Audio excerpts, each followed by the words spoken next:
देखिए कपोल कल्पित बात है, ये महाकप की बात है। और उस सावरकर पूरा दिन घूम के भारत का हुलिया लेके जायजा लेके फिर से उस जेल के सेल में उस बुलबुल के पंख पर बैठ के पहुंच जाते।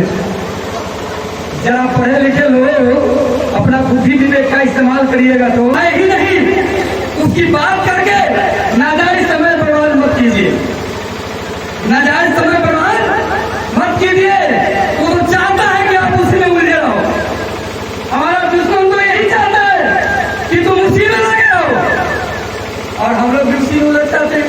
इसीलिए मैं आज बोलना चाहता हूँ इस मंच से, अपने कार्यकर्ताओं का आह्वान करना चाहता हूँ जो भारतीय मूल्य और सांस्कृतिक मंच का झंडा लेके निकले हैं, उसकी चर्चा मत कीजिए। जो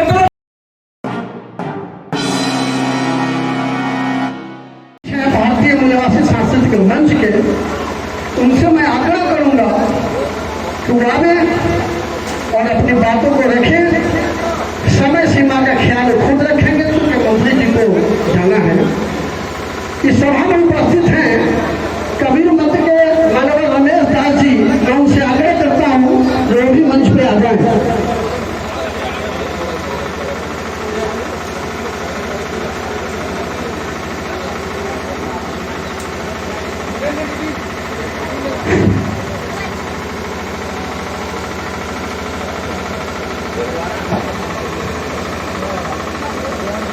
साथियों, आज हम सब लोग उपस्थित हैं पेरियार लल्लई सिंह यादव जी की जयंती को मनाने के लिए। इस सभा की अध्यक्षता कर रहे हैं अध्यक्ष जी, संचालन कर रहे हैं भाई पंछी लाल जी, मंच पर उपस्थित हमारे पूर्व मंत्री शिवचंद्र भाई जी, ललन साहू जी एवं तमाम हमारे आगंतुक अतिथिगण, सामने बैठे माता एवं बहनों, नौजवान साथियों, आज का ये कार्यक्रम और भीड़ देख करके ऐसा लगता है कि जल्द ही हमारा बहुजन समाज अपने हक और अधिकार की लड़ाई को मुकाम तक पहुंचाने में सफल हो जाएगा, ऐसा हमें उम्मीद लगता है। और हम लोग जो दिन रात एक करके अपने निजी कामों को पोस्टपोन करते हुए जो समाज में जागृति के लिए लगे हुए हैं, इस मंच भारतीय मूल्यवासी सांस्कृतिक मंच के बैनर को लेकर को निकले हैं, इसका परिणाम जरूर अच्छा होने वाला है। वो आज के इस कार्यक्रम को देखने से ऐसा लगता है। साथियों, पेरियार लल्लई सिंह यादव जी के बारे में अगर मैं बताऊं शॉर्ट में, तो बड़ा दुख इस बात का होता है कि हमारे बहुजन समाज में जन्मे संतों, गुरुओं और महापुरुषों को ये मनोवादी विचारधारा के लोग, ब्राह्मणवादी विचारधारा के लोगों ने दफना दिया जमीन के अंदर। और आप सब लोग को मालूम है इस देश में सदियों से दो विचारधारा की लड़ाई चल रही है। एक तरफ असमानता वाली विचारधारा है, मनुवादी विचारधारा है, ब्राह्मणवादी विचारधारा है, जिस भारत की धरती पर झूठ और पाखंड को फैलाने में दिन और रात लगा हुआ है। दूसरी तरफ मानववादी संस्कृति के प्रेरणा स्रोत हमारे महापुरुष हैं, जो मानववादी, समानतावादी और सत्य पर आधारित विचारधारा को प्रचारित और प्रसारित करने में लगा हुआ। तो साथियों, मैं स्पष्ट करना चाहता हूं कि ये लड़ाई देवी और देवताओं की लड़ाई नहीं है। जो लोग ये समझते हैं कि भारतीय मूल्यवासी सांस्कृतिक मंच के लोग देवी और देवता का विरोध करते हैं, मैं उन्हें बताना चाहता हूं कि मैं आपको उसमें उलझाना नहीं चाहता। पाखंडियों ने आपको उसमें उलझा के रखा है। और मैं अपने लोगों से भी कहना चाहता हूं कि जो है ही नहीं उसकी बात करके नाजायज समय बर्बाद मत कीजिए, नाजायज समय बर्बाद मत कीजिए। वो तो चाहता है कि आप उसी में उलझे रहो।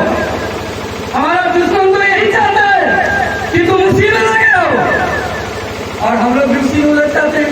इसीलिए मैं आज बोलना चाहता हूं इस मंच से, अपने कार्यकर्ताओं का आह्वान करना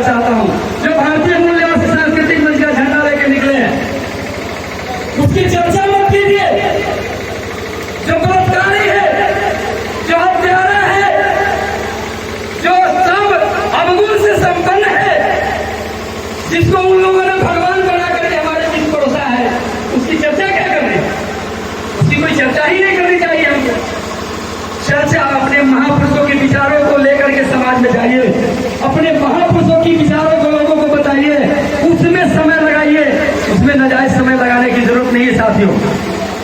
इसीलिए मैं कहना चाहता हूँ, कम समय है, कम समय में मैं ये बात कहना चाहता हूँ कि ये लड़ाई तो विचारधारा की है। आज मैं एक एग्जाम्पल देकर के बताना चाहता हूँ कि कैसे इन पाखंडियों ने बलात्कारियों को, अत्याचारियों को भगवान बनाया है। इसका काम आज भी चल रहा है। एक उदाहरण से आपको समझाता हूँ। अभी कर्नाटक में लेटेस्ट बात है, समझ लीजिए, कर्नाटक में सिलेबस में सावरकर को पढ़ाया जा रहा है। सुनिएगा, अब एक बात बता रहे हैं, सावरकर जी को पढ़ाया जा रहा है। और क्या पढ़ाया जा रहा है, जरा इसको सुनिए। कैसे वो भगवान अपने भगवान को बना के खड़ा करते हैं बलात्कारियों को, अत्याचारियों को। और जो माफी वीर है उनको भी आज वो भगवान बनाने पर तुले हुए हैं। कुछ साल बाद वो भगवान बन जाएंगे और हम लोग भी ताली पीट पीट करके उनको भगवान बना देंगे। हमारे लोग यही काम करते हैं, पिछलुआ है हमारे लोग, उसके पीछे लग के भगवान बनाने में साथ देते हैं उसका। तो कहानी ये है कि सुनिए, सावरकर के बारे में पढ़ाया जा रहा है। चैप्टर क्या है और उसमें बातें क्या लिखी गई? बातें लिखी गई है कि सावरकर जब जेल में थे, कौन जेल में? काला पानी के जेल में। और लिखता है कि उस जेल में एक छिद्र भी नहीं था जो कोई मक्खी नहीं घुस सके। और उस जेल के सेल में जहां सावरकर रहते थे, वहां पर एक बुलबुल नाम की चिड़िया आती थी। कैसे आती थी भाई? हमारे लोग सवाल नहीं पूछेंगे कैसे आती, मान लेंगे कि नहीं आती थी। तो एक बुलबुल नाम की चिड़िया आती थी और वो चिड़िया के पंख पर सावरकर बैठ जाते थे और चिड़िया उड़ जाती थी और पूरे भारत की धरती का उनको सावरकर को सैर कराती थी। देखिए कपोल कल्पित बात है, ये महाकप की बात है।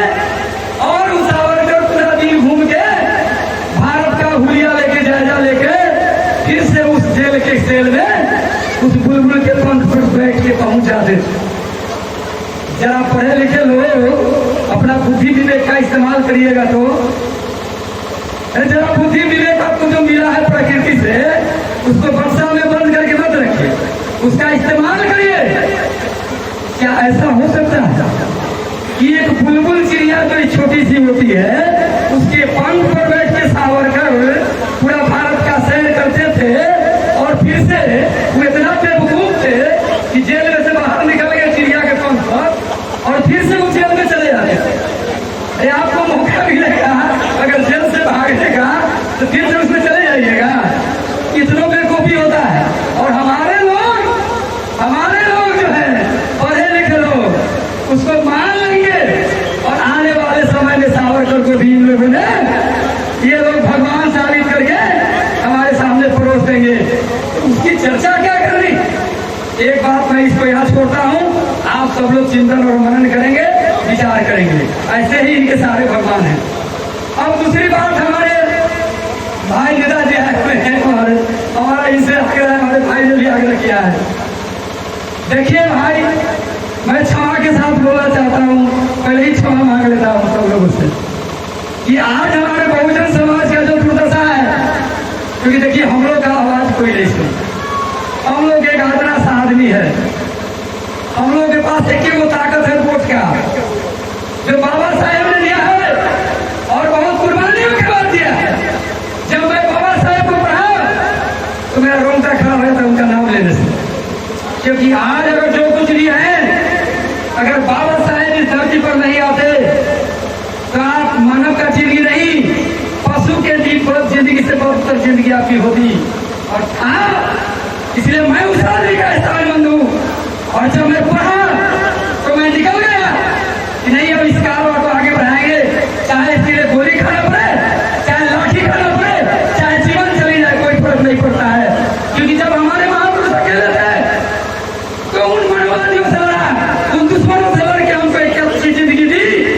आज जो आपके पास चमकता हुआ कार है, आपके तन पर जो अच्छा वस्त्र है, आप जो बंगले में रहते हैं, आपके बच्चे जो अच्छे स्कूल में पढ़ते हैं, उसके पीछे कोई देवी देवता का हाथ नहीं है, उसके पीछे एक शख्स का हाथ है और उस शख्स है बाबा साहेब अम्बेडकर। अगर आप एक रत्ती भी उनका कर्ज चुकाना चाहते कि उस महापुरुष का कर्ज उतारने के लिए एक ही काम है कि अपने बहुजन समाज के बीच जाइए और उनके मिशन को बताइए और उनको इस मिशन से जोड़ने का काम कीजिए। तभी भारत बहुत में बनेगा। जो बाबा साहब ने 29 साल में सपना देखा था भारत को बुद्धमय बनाने का, और बुद्धमय भारत इसलिए बनाना है कि जब भारत बुद्धमय था तभी सोने की चिड़िया था, तभी भारत विश्व था। ये आज गोबर गुरु बनाने चले हैं ये लोग, कि गोबर गुरु भी नहीं उससे भी नीचे बना देंगे। तो सचेत होने का जरूरत है। और खास के हमारे बहुजन नेताओं से मैं सिर्फ सिकंदर भाई को नहीं कहा, मैं सारे बहुजन नेताओं को कहना चाहता हूँ। मैं पर्सनल नहीं, सांस्कृतिक मंच के माध्यम से कहना चाहता हूँ। इस संगठन के माध्यम से, चूंकि मैं प्रदेश अध्यक्ष हूँ, इसलिए मंच के ओर से मैं कहना चाहता हूँ कि साथियों, जितने भी बहुजनों की पार्टी है इस देश में, आप लोग मेरी आवाज जरूर पहुंचाइए। आप बहुजन नेताओं एक जगह आ जाइए, नहीं तो हम लोग आंदोलन चलाने वाले हैं कि अगर ये बहुजन नेता कभी बीजेपी या कभी कांग्रेस और कभी वीडियो को लाइक करें, कमेंट्स करें, शेयर करें और चैनल को सब्सक्राइब करें। धन्यवाद।